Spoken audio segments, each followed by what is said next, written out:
Hello, everyone. Hello, Maureen. Good Hi. afternoon. Right. So my group is called Teacherpreneurs Club, and I know that the perception of this word is different in different cultures. I must say, I think we understand it a little bit differently here in Russia. So when you hear the word teacherpreneur, who do you think of? What does this word mean for you? Well, you mentioned this to me when we spoke yesterday, and I actually found a definition. Hold on, let me see if I can And find without a definition, can't you answer my question without Googling it? Teacherpreneurs, it says here, are classroom experts who teach students regularly, but also have time, space, and reward to grow and execute their own ideas. So that's what this definition says a teacherpreneur is. I know. To me, a teacherpreneur is a teacher who does a bit more. Mm-hmm.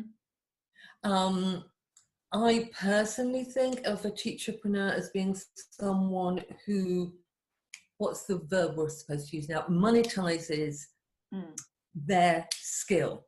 Mm-hmm.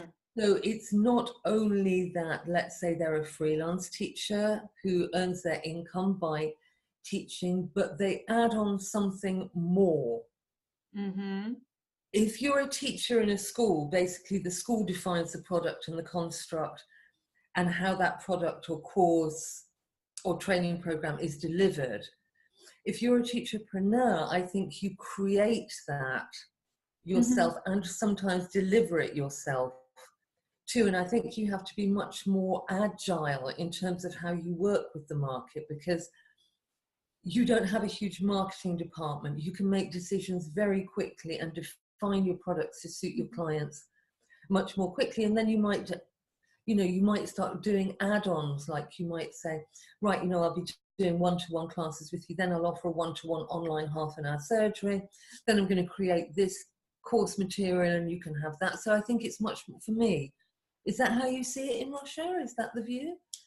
That's the way I see it. So I really like what I'm hearing from you now. So for me, I really like what you said, that it's somebody who does something more.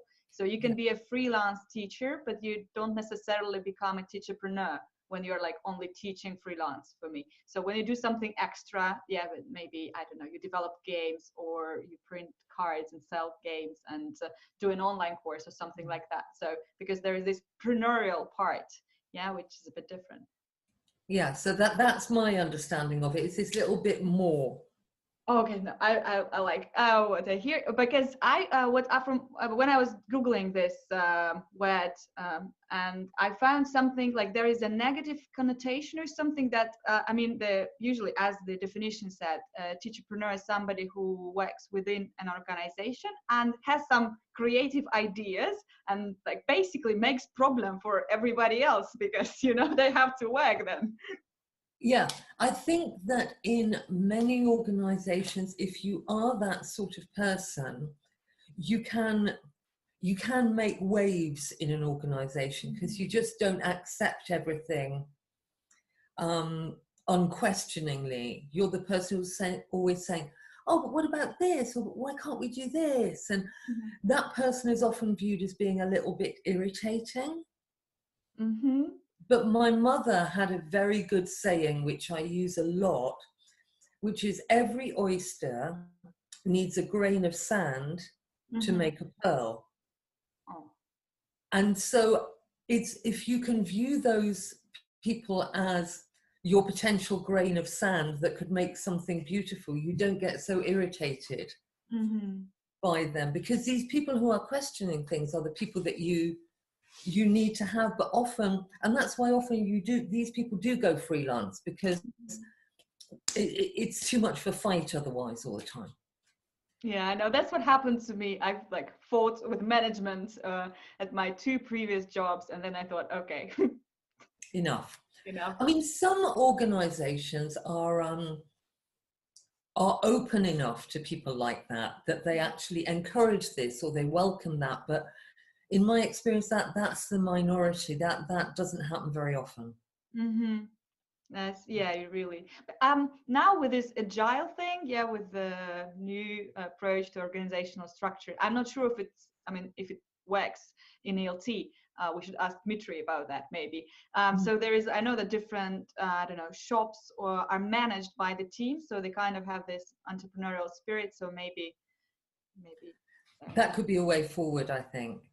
And you have to have the right kind of people on your team as well, who are prepared to work like that. There's a very interesting organisation in the UK. It's a chain of sandwich shops, and it's called Pret a Manger. Yeah. And their recruitment processes, you have the standard, you fill in an application form, you get an interview, and if you pass the interview, you have to go and work in one of their sandwich shops for a day. Yeah. And at the end of the day, it's all the other employees in that shop who decide whether you get offered a job or not. Because they see how you work with the team, and can you work together, and, you know, are you a difficult person? So I think if you have some kind of team decision about who is working with you, that's actually quite an interesting way to do it. Yeah, that is. I want to ask you, like, what do you think if it's going to work in teacher management and ELT? But I'm not doing it now. I think I'll ask it in Moscow. It's a big one. So can you, like, for those ones who just joined or who started watching from the end, can you tell us a little bit about what you're going to do in Moscow when you come here in January? I know, in my big coat. In Moscow in January, I'm doing a session for your people, talking about managing your own CPD, which we talked about a little here today. Freelancers, yeah. For the business forum, I'll be talking about performance management in English language teaching. That's the first day. What is performance management? How do we recognize it? How do we manage it? How do we develop it, etc. And the second day, we'll be talking exclusively about CPD, continual professional development for staff. What types of CPD there are, what types of CPD staff want, how to define and devise an effective CPD program that includes all your staff, because school managers, you know, manage admin staff as well as academic staff, and you need to consider that as well. So the two key topics are performance management on the first day. I'm really excited to hear what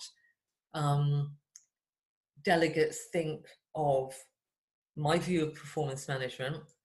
I did some research with some teachers in London about their views of performance management and what they want from their manager in terms of managing their performance, which I'll be bringing to Moscow. And I'm very interested to hear the responses of delegates to that. And the second day, looking at different aspects of CPD. Whew. Wow, really sounds really exciting and sounds useful. And I don't think we have like many events. Like I have never heard of like a whole day on CPD, for example, or performance management. So these topics sound quite new to me here. But maybe because I'm new to like managing. You know. I think, from my understanding, that certainly with Dmitry, there hasn't been an event that's focusing on these more management style topics.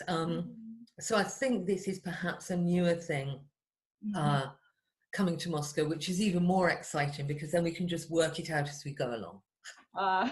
Super. Sounds really, really exciting. Thank you very much. I'm going to stop live now. So goodbye to everyone. Bye, and hope to see some of you in Moscow in January.